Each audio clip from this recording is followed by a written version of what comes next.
नमस्कार दोस्तों, GK Prince academy पर आप सभी का स्वागत है। तो आज के इस वीडियो में हम लोग डिस्कस करेंगे यूथ कंपटीशन बुक के वीडियो एग्ज़ाम्स के पेपर का।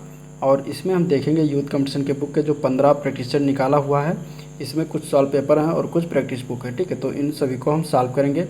इसका जीके का जो है पोर्शन हो चुका है और इसमें एक चैप्टर बाकी, वो भी हो जाएगा। तो आज के से हम शुरुआत कर रहे हैं हिंदी के चैप्टर्स का। ठीक है, जीके का हो चुका है, हिंदी का शुरुआत करेंगे, इसके बाद रीजनिंग का शुरुआत करेंगे। तो परीक्षा योजना और पाठ्यक्रम की अगर हम बात कर लें तो देखिए इसमें तीन पोर्शन होंगे, 3 विषय होंगे। पहला होगा हिंदी, ठीक है, और दूसरा है जीके का, तीसरा है इसमें सामान्य जानकारी यानी कि जीके, और दूसरा है सामान्य जानकारी यानी कि जीके, और तीसरा हो जाएगा इसमें रीजनिंग का। ठीक है, तो इस तरीके से इसमें 3 टॉपिक पूछेंगे। हिंदी के 50 क्वेश्चन आएंगे और जीके के 50 क्वेश्चन रहेंगे और रीजनिंग के भी 50 क्वेश्चन रहेंगे। तो टोटल 150 क्वेश्चन होंगे, इसमें से 300 नंबर के होंगे। ठीक है, और समय होगा आपको 2 घंटे मिलेंगे। और इसमें जो है ऋणात्मक यानी निगेटिव मार्किंग दिए जाने का प्रावधान है, जो कि 2 प्रश्न गलत होने पर एक सही प्रश्न का उत्तर जो है, प्रश्न का अंक जो है काटा जाएगा। ठीक है, तो इस तरीके से इसमें प्रावधान है। और हिंदी सामान्य बुद्धि परीक्षण यानी कि रीजनिंग और सामान्य जानकारी के क्वेश्चन होंगे। तो जीके के क्वेश्चन हो चुके हैं। सॉल्व पेपर कुछ 2018 और 2016 2015 का जो दिया गया है उसको हम देखेंगे। इसके बाद जब एक एंड हो जाएगा तब फिर प्रैक्टिस सेट जो टोटल 8 दिए गए हैं, ये हम एक एक करके हिंदी के लगाएंगे। ठीक है, तो चलिए आज का वीडियो स्टार्ट करते हैं। इसमें देखते हैं पहला सॉल्व पेपर जो कि 2018 के फर्स्ट शिफ्ट में पूछा गया था, उसका हिंदी का क्वेश्चन। ठीक है, क्या पूछा गया था आइए देखते हैं। प्रथम पाली जो 2018 में आया था, देखिए सबसे पहले इसमें दिया गया था एक गद्यांश, और गद्यांश से क्वेश्चन था। ठीक है, गद्यांश की बात करेंगे तो गद्यांश आप लोग पढ़ लीजिएगा। उत्साह की गिनती अच्छे गुणों में होती है। किसी भाव के अच्छे या बुरे होने का निश्चय अधिकतर उसकी प्रवृत्ति के शुभ या अशुभ परिणाम के विचार से होता है। वहीं उत्साह जो कर्तव्य कर्मों के प्रति इतना सुंदर दिखाई पड़ता है, अकर्तव्य कर्मों की ओर होने पर वैसा श्लाघ्य प्रतीत नहीं होता। आत्मरक्षा, पररक्षा और देश रक्षा आदि के निमित्त साहस की जो उमंग देखी गई है, उसके सौंदर्य को, परपीड़न को, डकैती आदि कर्मों का साहस कभी नहीं पहुंच सकता। यह बात होते हुए भी विशुद्ध उत्साह, साहस और की जो है साहस की प्रशंसा संसार में थोड़ी बहुत होती है। अत्याचारियों या डाकुओं के शौर्य साहस की कथाएं भी लोग तारीफ करते हुए भी सुनते हैं। तो अब ये उपरोक्त गद्यांश जो दिया गया है, इसमें आधार पर निम्न प्रश्न के उत्तर देना है। पहला क्वेश्चन है, गद्यांश का उपयुक्त शीर्षक क्या होगा? उत्साह, जोश, घमंड, वीरता। इस गद्यांश में किसके बारे में बातें की गई हैं? तो जो गद्यांश की बात करेंगे तो सबसे ज़्यादा इसमें उत्साह की बातें किया गया, उत्साह के बारे में। ठीक है, आप अगर पढ़ेंगे तो आपको लगेगा कि ये उत्साह के बारे में भी बातें किया गया। तो शीर्षक क्या हो जाना चाहिए? उत्साह होना चाहिए। नेक्स्ट पैसेज है, इसमें कुंती अपने लाल को, अपने हृदय के टुकड़े को, अपने प्यारे नवजात शिशु को नदी में छोड़ कर लौटाई। अब ये एक गद्यांश, इसको पढ़िएगा। फिर इससे रिलेटेड एक क्वेश्चन है कि कुंती अपने नवजात सुकुमार शिशु को कहाँ छोड़ कर आई थी? तालाब, नदी, कुआं, समुद्र। ठीक है, तो इसका राइट आंसर क्या हो जाएगा? जब आप पढ़ेंगे तो इसका राइट आंसर हो जाएगा नदी। ठीक है, क्या हो जाएगा? नदी, जो कि आंसर इसका बी पार्ट से हो जाएगा। अगला क्वेश्चन है, मंजूषा को कौन लेकर जा रहा था? तो उसी गद्यांश के अनुसार मंजूषा के बारे में पूछा गया है। तो ये भाग लेकर जा रहा था। ठीक, गद्यांश के अनुसार मंजूषा को स्वयं भाकर ले जा रहा था। राजा अधिरथ ने सेवकों को क्या आज्ञा दी थी? ये भी इसी गद्यांश से संबंधित क्वेश्चन है। तो इसमें मंजूषा को लाने की आज्ञा दी गई थी। जब आप गद्यांश को पढ़ेंगे तब आपको इसमें इसका आंसर ये मिल पाएगा। ठीक है, चंपा नगरी के राजा किसके साथ गंगा स्नान करने आए थे? तो ये राधा और सेवक के साथ आए थे। आंसर इसका ए पार्ट हो जाएगा। जब कोई सरकारी पत्र, ज्ञापन या कार्यालय ज्ञापन एक साथ अनेक प्रसेतियों को भेजा जाए तो उसे क्या कहते हैं? अब ये क्वेश्चन है, तो पत्र से संबंधित क्वेश्चन, इसको जरूर पढ़ के जाइएगा। तो उसको कहा जाता है परिपत्र। ठीक है, जब कोई सरकारी पत्र, ज्ञापन या कार्यालय ज्ञापन एक साथ अनेक प्रसेतियों को भेजा जाए तो उसे परिपत्र कहते हैं, और इसे गश्ती पत्र भी कहते हैं। इसमें जो है प्रेषक एक ही अधिकारी होता है तथा पाने वाले अनेक होते हैं। ठीक है, नेक्स्ट क्वेश्चन क्या आया था? अगला क्वेश्चन आया था, जब एक अधिकारी दूसरे अधिकारी को व्यक्तिगत नाम से पत्र लिखता है तो उसको क्या कहा जाता है? तो उसको कहा जाता है अर्धशासकीय पत्र। ठीक है, क्या कहा जाता है? अर्धशासकीय पत्र। सरकारी अधिकारियों के मध्य सरकारी काम से व्यक्तिगत शैली में लिखे जाने वाले पत्र अर्धशासकीय पत्र कहलाते हैं। इनका उद्देश्य सरकारी कार्यों में तत्परता और तीव्रता प्रदान करना ही है, साथ ही विशेष बात की ध्यान आकृष्ट करना होता है। ठीक है, नेक्स्ट क्वेश्चन आता है, एक विद्यार्थी को अपने स्कूल के प्रधानाचार्य को अभिनिवेदन में क्या लिखना चाहिए। ठीक है, तो इस तरीके से क्वेश्चन था, आपका भवदीय, आपका आज्ञाकारी शिष्य या फिर आपका सेवक। तो इसका राइट आंसर हो जाएगा आपका आज्ञाकारी शिष्य। ठीक है, प्रधानाचार्य है, नहीं कॉलेज की बात कर रहा है तो कॉलेज में प्रधानाचार्य प्रिंसिपल होते हैं, जो कि शिष्य जो होता है विद्यार्थी वो शिष्य होता है, तो यहाँ पे शिष्य हो जाएगा right answer C part. Next question आया था, संक्षेपण मूल पाठ के कितने शब्दों में लिखा जाना चाहिए। तो संक्षेपण मूल पाठ से कितने शब्दों में लिखा जाना चाहिए। तो संक्षेपण जो होता है वो 1/3 शब्दों में लिखा जाता है, यानी कि 1/3 जितना भी है चैप्टर या पाठ तो उसका 1/3 क्या लिखा जाता है, संक्षेपण के रूप में लिखा जाता है। ठीक है, तो आंसर आपका बी पार्ट हो जाएगा। हिंदी में ध्वनियाँ कितने प्रकार की होती हैं, क्वेश्चन पूछा गया था। तो हिंदी में 2 ध्वनियाँ होती हैं, आंसर 2 हो जाएगा। ठीक है, पहला होता है स्वर, दूसरा होता है व्यंजन। 2 प्रकार की ध्वनियाँ होती हैं। मात्रा के आधार पर स्वर कितने प्रकार के होते हैं। तो मात्रा के आधार पर स्वर जो होते हैं वो 2 प्रकार के होते हैं। पहला होता है ह्रस्व स्वर, दूसरा होता है दीर्घ स्वर। ह्रस्व स्वर में छोटा आ, छोटी, छोटा ऊ और री आते हैं, और बाकी जितने बच गए स्वर वो सब दीर्घ स्वर में आ जाते हैं। जिह्वा के आधार पर स्वर कितने प्रकार के होते हैं। तो जिह्वा के आधार पर स्वर जो होते हैं वो 3 प्रकार के होते हैं। अग्र स्वर जो कि छोटी ई, बड़ी ए और आय होते हैं। मध्य स्वर जो कि छोटा आ के अंतर्गत आता है, और पश्च स्वर होता है, बड़ा आ, छोटा ऊ, बड़ा ओ, आओ, ये सब पश्च स्वर में आते हैं। तो जीव के अनुसार हो गए स्वर। इसके बाद निम्न में से कौन सा पुल्लिंग है, इनमें से ये क्वेश्चन पूछा गया था। तो आभार जो है ये पुल्लिंग होता है, बाकी दया, माया, भाषा ये तीनों क्या है, स्त्रीलिंग शब्द हैं, लेकिन आभार जो है पुल्लिंग शब्द है। ठीक है, अगला क्वेश्चन आता है, निम्न में से कौन सा शब्द इसमें से पुल्लिंग है।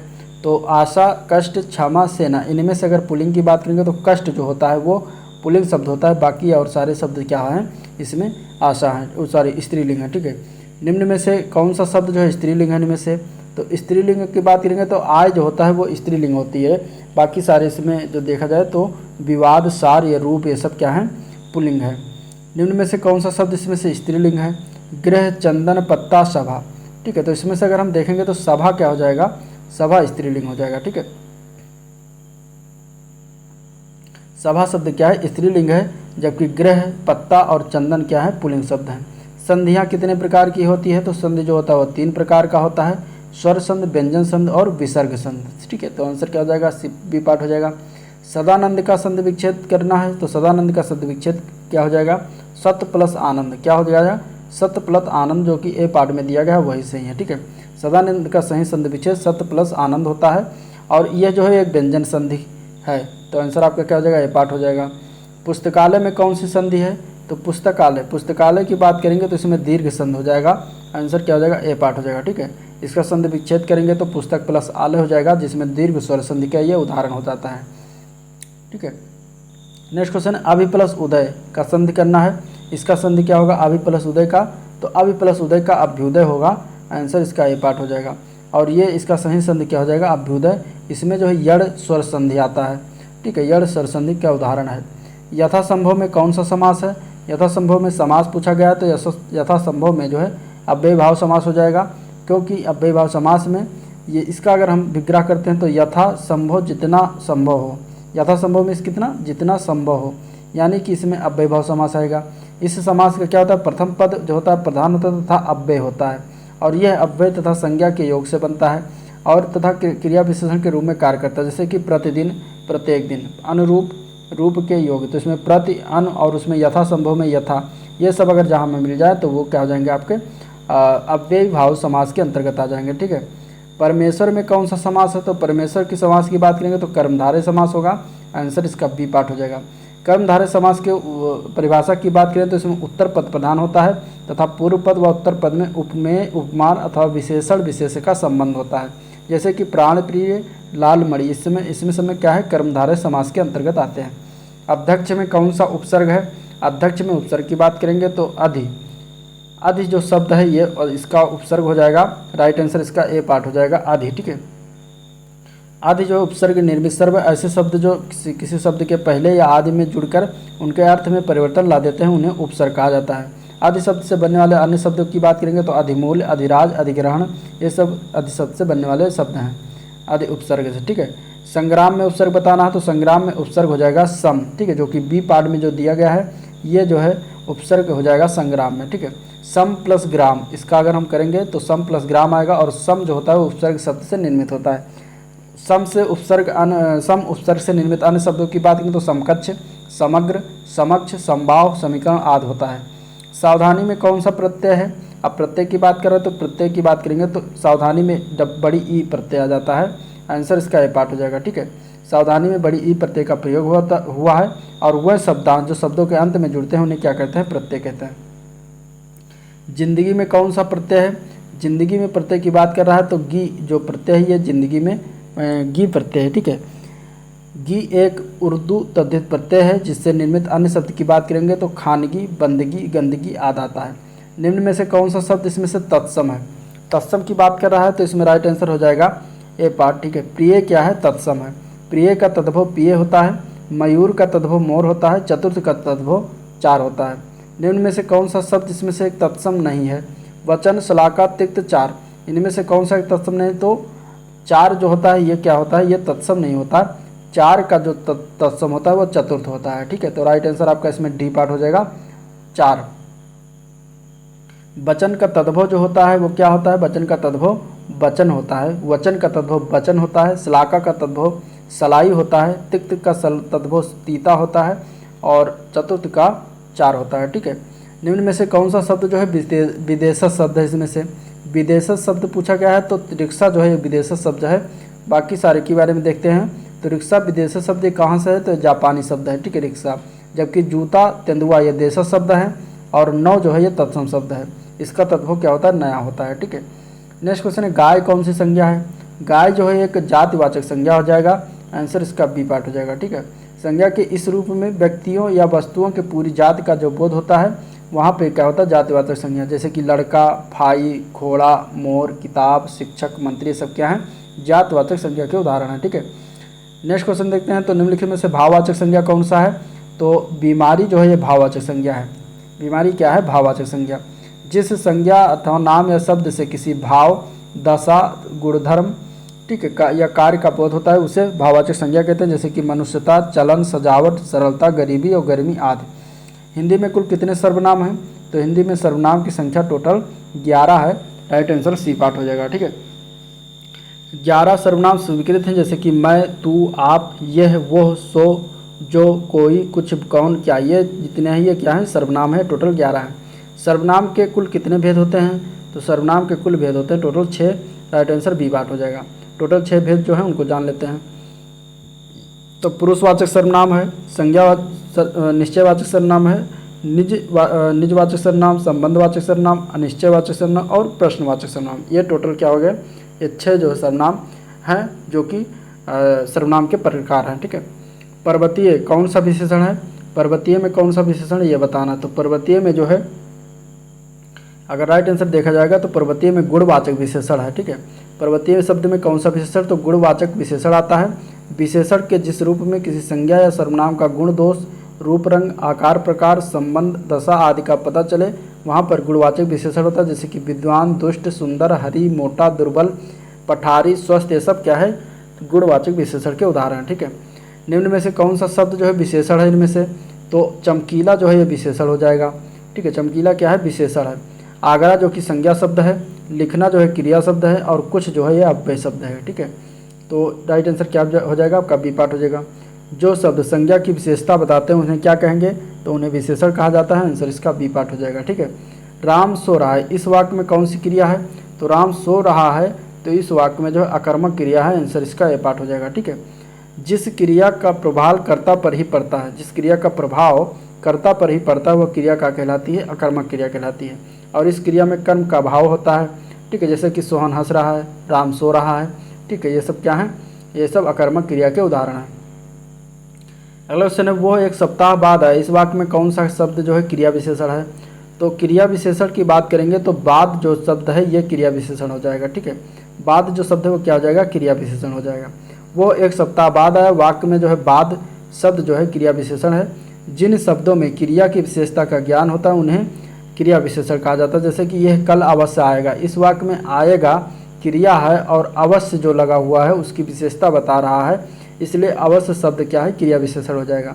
कुछ प्रमुख क्रिया विशेषण में बात करेंगे तो धीरे धीरे, कब, पर्याप्त, अवश्य, ये सब क्या है, क्रिया विशेषण है। ठीक है। सेनाएं युद्ध क्षेत्र में आगे बढ़ी, इस वाक्य में संबंधवाचक शब्द बताना है। संबंधवाचक शब्द इसमें जो है वो है आगे। ठीक है, क्या है, आगे। आंसर इसका क्या हो जाएगा, सी पार्ट हो जाएगा। संबंधवाचक सर्वनाम की बात करेंगे तो ये जो है जिस अव्यय से दो पदों के बीच परस्पर संबंध सूचित हो उसे संबंधबोधक अव्यय कहेंगे।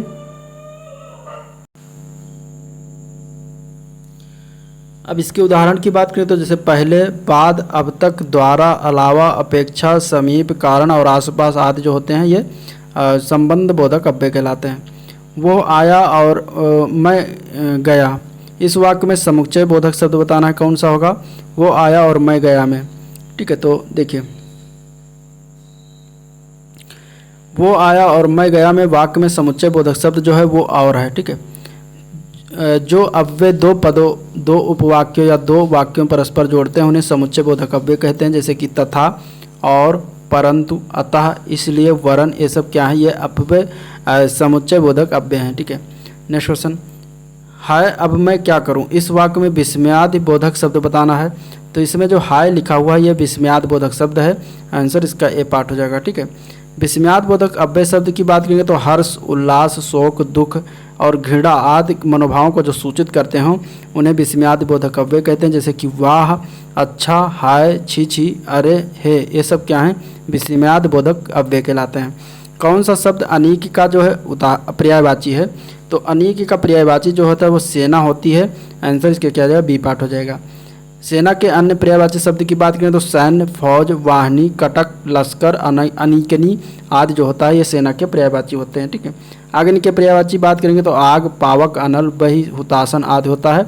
घोड़ा के पर्यायवाची की बात करेंगे तो तुरंग, बाज, घोटक, है, अश्व होता है। अर्जुन के पर्यायवाची शब्द की बात करेंगे तो धनंजय, पार्थ, भारत, गांडीवधारी आदि होता है। ठीक है। कपड़ा का पर्यायवाची की बात बताना है। नेक्स्ट क्वेश्चन में कपड़ा का पर्यायवाची बताना है, क्या होगा, तो कपड़ा का पर्यायवाची वसन होता है।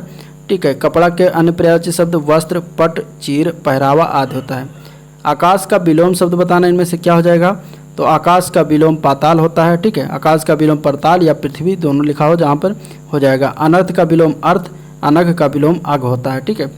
पृथ्वी का विलोम क्या होता है, तो पृथ्वी का विलोम आकाश होता है। पृथ्वी का विलोम आकाश, गोचर का विलोम अगोचर, लौकिक का विलोम अलौकिक होता है। ठीक है।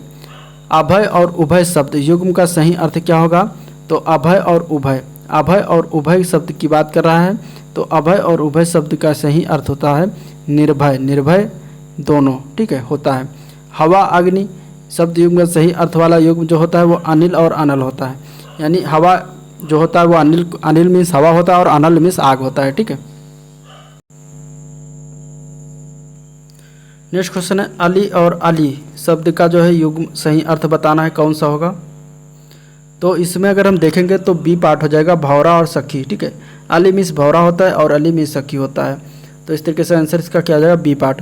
अंश की बात करेंगे तो अंश, एक अंश मीन्स हिस्सा होता है और एक अंश मीन्स गंधा होता है। एक दमन मीन्स दबाना होता है और एक दामन मीन्स आंचल होता है।